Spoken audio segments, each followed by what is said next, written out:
Olá pessoal, boa noite. Então vamos dar sequência ao nosso trabalho de filosofia, história da filosofia. Com isso, hoje a gente vai estudar Hegel e o idealismo alemão, tá? Antes de mais nada, vamos para as partes da biografia, deste filósofo tão conhecido e tão complexo para dentro da história da filosofia. Georg Wilhelm Friedrich Hegel, ou simplesmente Friedrich Hegel, nasceu em Stuttgart, na Alemanha, em 27 de agosto de 1770. Com 18 anos, Hegel já iniciava os seus estudos em teologia, iniciando sua carreira acadêmica. Lembrando que aqui ele vai iniciar aos 18 anos uma formação de teologia, tá? Mas lembrando que a teologia aqui é uma teologia protestante.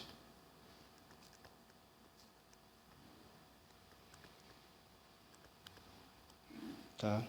Dentro da Alemanha. Hegel, em 1801, conseguiu iniciar sua carreira como professor, tornando-se posteriormente também redator de um jornal e reitor de uma escola de latim. Casou-se em 1811 com Marie von Tuste e teve 2 filhos com ela. Em 1818, o filósofo lecionava na Universidade de Berlim, quando em 1831 acabou falecendo. Agora vamos para a parte do pensamento defendido por esse filósofo.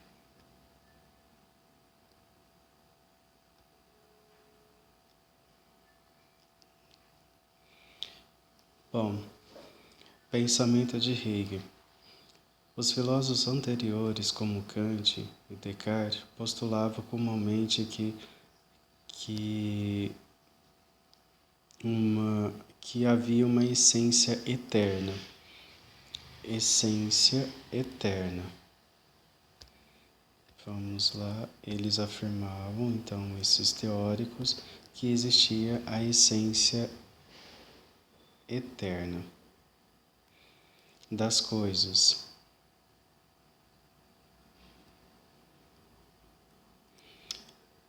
Aqui com Descartes, a razão define as coisas. E com Kant,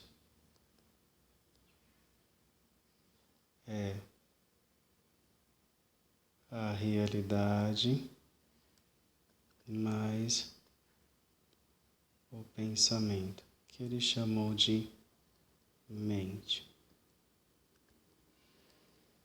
Que ele chamou de mente humana. Com isso, o fundamento do conhecimento só ficava nessa base, fundamentavam o conhecimento humano. Hegel contraria essas ideias, fazendo uma história do progresso da razão. Então, na verdade, Hegel vai olhar para a história e o progresso da razão da humanidade. Professor, o que é isso? Vamos pensar o seguinte. Hoje, temos celular, ok? Temos o celular porque houve um processo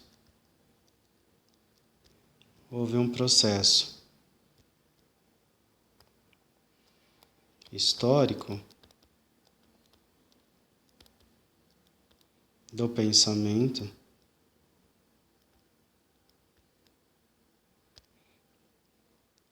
que deu condições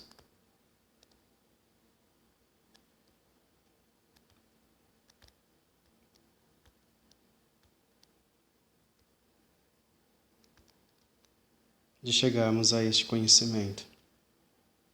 Porque ele vai entender que o processo das coisas ou das ideias não existe uma essência por aí solta. Ninguém teria conhecido o celular anteriormente.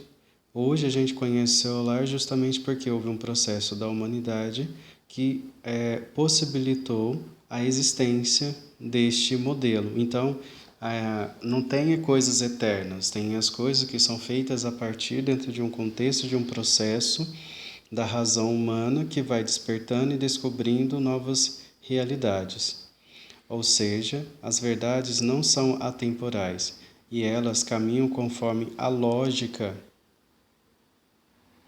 do conhecimento ou do crescimento. Então, era impossível na década de 1400 um celular. Por quê? Porque o progresso daquele momento não teria possibilidade. E outra, tem coisas que foram utilizadas lá em 1400 que com o tempo parou, não só parou de existir, como também não teve a sua funcionalidade para os tempos atuais. Então, é por isso que ele faz esse paralelo, que o conhecimento e as coisas só existem de acordo com o grau de evolução do processo da razão humana. Tá? Vamos seguir. E ele desenvolve um pensamento chamado idealismo. Ele não é o primeiro. A gente já viu que, por exemplo, Platão já trabalhava com essa ideia do idealismo, né? Mas qual a diferença do idealismo proposto de um para o outro? A questão é que no idealismo alemão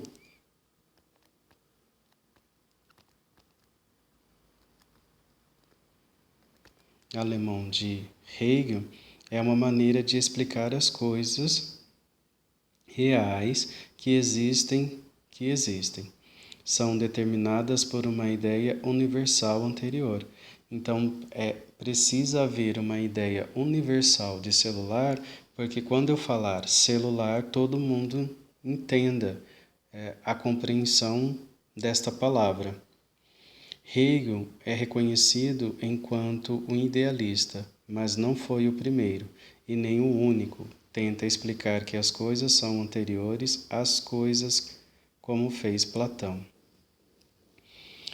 O que quer dizer isso?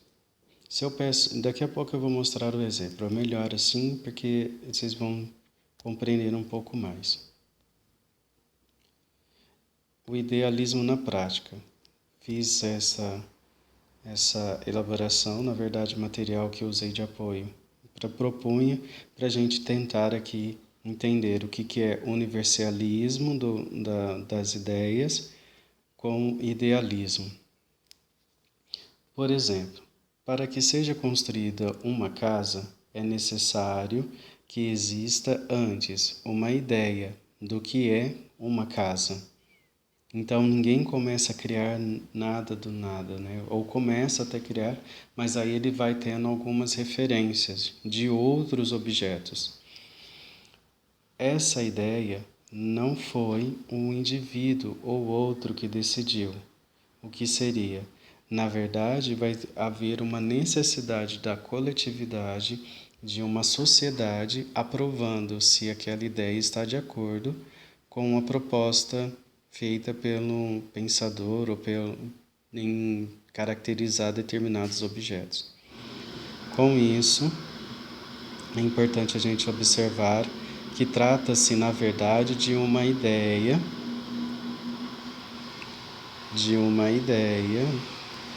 universal, que se estende a todos os indivíduos. Tá?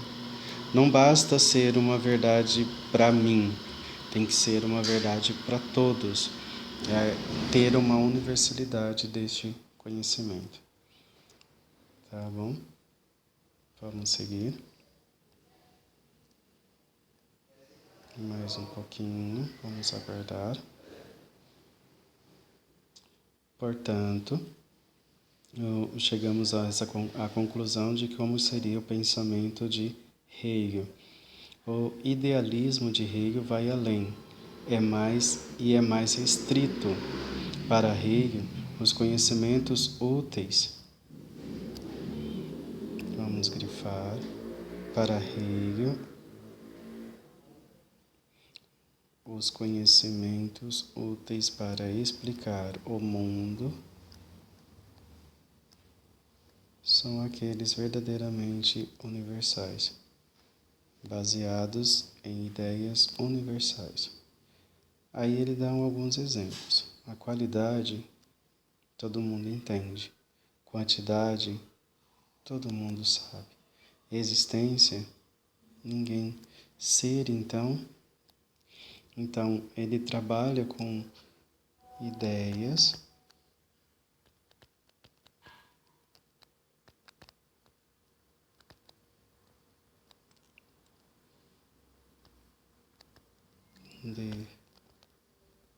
de valores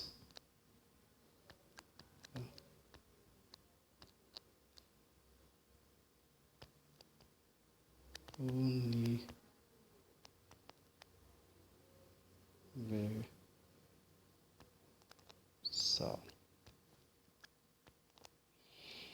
Trabalha com ideias de valores universais. Vamos lá. Pegar.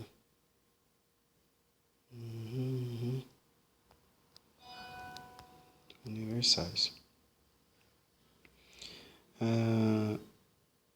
Com isso, essas ideias tendem a se tornar cada vez mais universais à medida que a razão humana progride na história. Então, cada vez mais pessoas vão aderindo a esta palavra, vai conhecendo essa palavra, mais universal ela fica. Então, as coisas começam a existir e a ser dado valor a partir do conceito, a partir do consenso da coletividade, da sociedade, para alcançar, além daquele momento, a história. Por isso que ele vai falar da importância do desenvolvimento do conhecimento para dentro da história.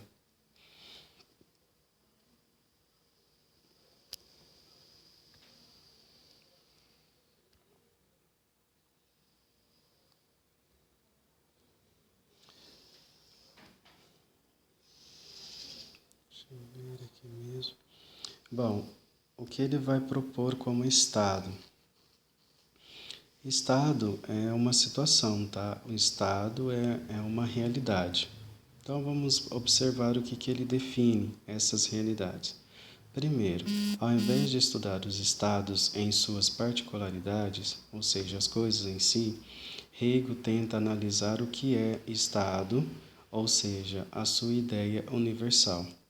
Então ele quer compreender o que é estado, e para depois conceber essa ideia universal, aí nós vamos para o segundo ponto, que Hegel percebe que estado é uma síntese das vontades singulares, ou seja, individuais, singularidade quer dizer individuais, pessoais e imediatas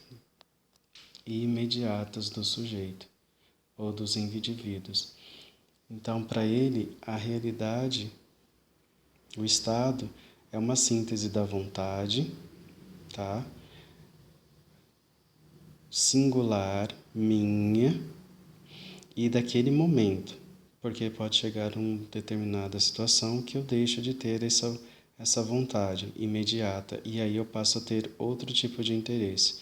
Então, esse estado, ele é um estado momentâneo, ele não é algo fixo. Sendo uma ideia, ele se desenvolve progressivamente, então ela vai prosseguir, vai se desenvolver progressivamente ao longo da história. E o estado é um resultado desse crescimento da razão humana.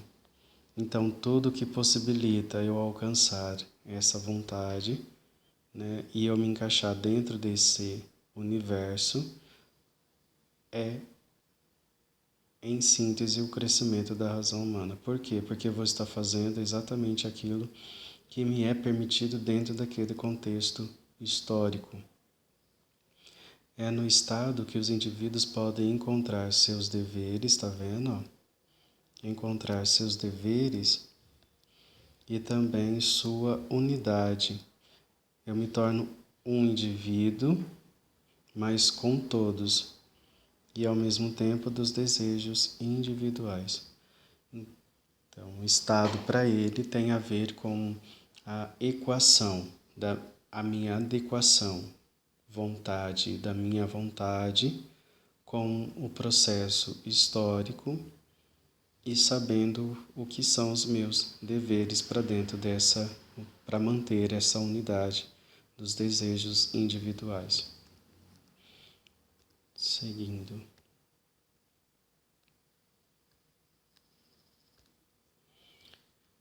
Ele vai falar também sobre liberdade. Bom, se vocês entenderam a liberdade, aquele conceito de fazer o que é proposto, o que a história me permite, o que o momento me permite para dentro de um âmbito social ou de uma sociedade, fica claro para a gente que liberdade para ele é, paradoxalmente ou não, é somente o estado de liberdade que o indivíduo também é contemplada. Então, liberdade, vamos aqui embaixo, liberdade era uma questão central, que poderia ser guiada simplesmente pelos desejos. Não pode ser simplesmente uma vontade do desejo para atender o sujeito de forma imediata. Não é um fazer o que eu quero, não é o fazer o que eu desejo sem a compreensão de um todo. Liberdade só ocorrerá por meio da razão, segundo ele, somente pela razão, ou seja, agindo racionalmente perante o mundo. Isso é liberdade.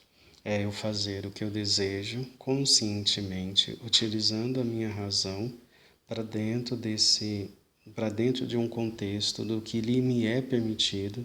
Então, é a adequação, de novo, do sujeito para dentro do que é a sociedade, e ele vai pegar tudo aquilo que historicamente é possível de fazer e que garanta a sua liberdade. Isso não vai ferir a sociedade e possivelmente vai haver progresso no conhecimento humano.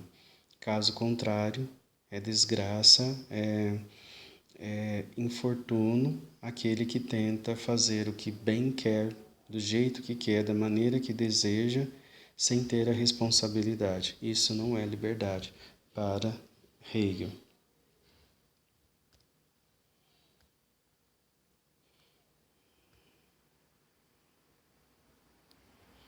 Vamos aguardar. Para isso, falando de liberdade, eu não posso fugir da racionalidade e da realidade. Por quê? Como ele está falando que para ser livre eu preciso compreender o que o Estado, o que é me permitido para dentro de uma sociedade desse Estado, eu não posso escapar do que o Estado me propõe como real, mas também eu não posso me escapar daquilo que eu sou, como um ser racional. Nossa, até gostei dessa frase, hein? Para Hegel, não existe algo que seja impossível de ser pensado. Assim, ele afirma que o real é racional e o racional é real. Eu posso pensar em uma bola quadrada. Posso, até posso. Há possibilidade. No entanto, fica somente para dentro do conceito. Isso, mas não quer dizer que esteja errado. Apenas não é aplicável, mas é real. Eu consigo elaborar. Essa dialética Essa é a dialética formada como os ideais se desenvolvem e é central na filosofia do autor. Uma palavra que vai ser muito trabalhada, já já a gente vai começar a falar no próximo slide, dialética, tá? Não é possível separar o mundo do sujeito. Eu não sou do mundo. Segundo Hegel, não há possibilidade de você não ser do mundo. Você vive no mundo, você faz parte desse mundo, é um sujeito de uma sociedade. Então não há possibilidade de você ser excludente. Você não, vou usar um outro autor aqui, você não é uma ilha, você é um sujeito que pertence a uma realidade histórica e você vai fazer geralmente algumas escolhas dentro do que a história lhe permite, dentro desse processo que a história lhe permite. Alguns outros conseguem superar e nos surpreender positivamente, mas outros necessariamente, a maioria, fazem aquilo que lhe é permitido. O objeto e o conhecimento universal o objeto e o conhecimento, o universal e o particular. Sempre vai ter essa dialética, né, de objeto, conhecimento, universal, particular. O real efetivo para Hegel está na unidade e a essência e a existência. Então, para ele, o real é tudo isso, entre o interior e o exterior, em uma relação dialética. A gente já vai trabalhar o conceito de dialética. Próximo slide.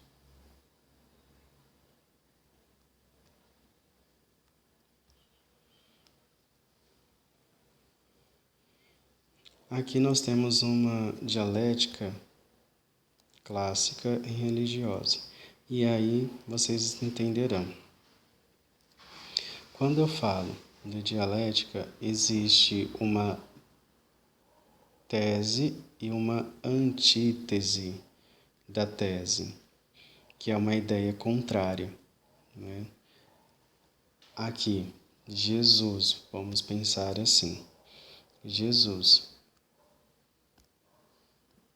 né? Jesus. Não tenho onde reclinar a cabeça. Essa é a tese. A antítese. Sou representante de Cristo, mas aí a gente sabe que aquele representante de Cristo, aqui tem a imagem de um Papa, né? E a gente vê Roma e vê o Vaticano e a sua riqueza. Vemos também, por exemplo, o Templo de Salomão, aqui no Brasil, vemos Aparecida, vemos alguns lugares assim, ou realidade de pessoas que se dizem cristã e olhando para o sujeito que eles seguem, que não tem nada, é um miserável, ou aquele que só tem a boa nova para oferecer, nada de riqueza, nada de luxo, é contraditório, é contrário. Isso aqui é a tese e aqui é antítese, ou antitese para quem preferir. Tá? E aqui fica então uma conclusão, porque para aqueles seguidores afinal, devo ou não ajuntar tesouros na terra? É uma pergunta. E a gente pode debater isso no fórum de nosso debate logo mais. Para Hegel, toda a realidade poderia ser compreendida por meio da dialética. Para ele, não é o positivo e o negativo. É muito mais do que isso. São ideias contrárias que têm lá as suas verdades e as suas justificativas. E, portanto, é preciso haver um diálogo entre essas duas realidades para formarmos uma conclusão. Porque a dialética mostra, a dialética mostra como as ideias contraditórias dependem uma da outra, em constante atrito. E constante atrito, porque não tem onde reclinar. Sou representante de Cristo, mas esse representante, ele abarca tesouros, e aí vai ter a justificativa. E aí nós vamos entender. E aí o sujeito que está aqui no meio poderá decidir se deve ou não juntar tesouros na terra.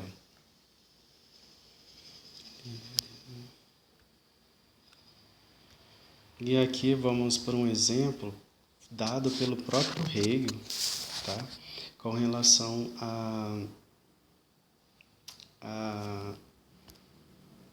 à dialética. A dialética do senhor e do escravo. Senhor e do escravo. Então você já vem aí na sua mente, tá vendo? Vamos pegar o uso do pensamento dele. Então você já sabe todo um contexto histórico de escravidão e você sabe quais são os papéis do senhor e quais são os papéis do escravo. Quem é uma coisa e quem é o sujeito. Quem é coisa? Se pensou escravo, beleza. E quem é o sujeito? Se você pensou o contrário disso, como o senhor, você acertou. Bom, o exemplo dado pelo próprio rei. Nesta metáfora, o primeiro, o senhor, que é a consciência, tá? É a consciência. Enquanto o escravo é apenas um objeto. Entretanto, para que o senhor continue um senhor, o escravo precisa reconhecê-lo como tal. Então, é uma dialética, concorda? Porque quem está pensando que aquele cara é dono dele? Ele não se torna sujeito no ato de pensar sobre. Então, quem é objeto agora? Se você entendeu que o Senhor, ele passa a ser objeto também, né, para o escravo quando o reconhece como Senhor, é exatamente isso. Parabéns.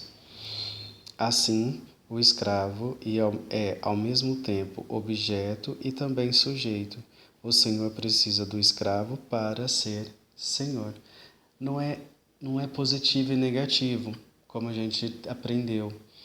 Não é bem e mal, como a gente já viu em outros teóricos. Nós estamos falando da dialética, de ideias contrárias que existem simultaneamente para que possam existir, para que elas possam existir. Tá bom?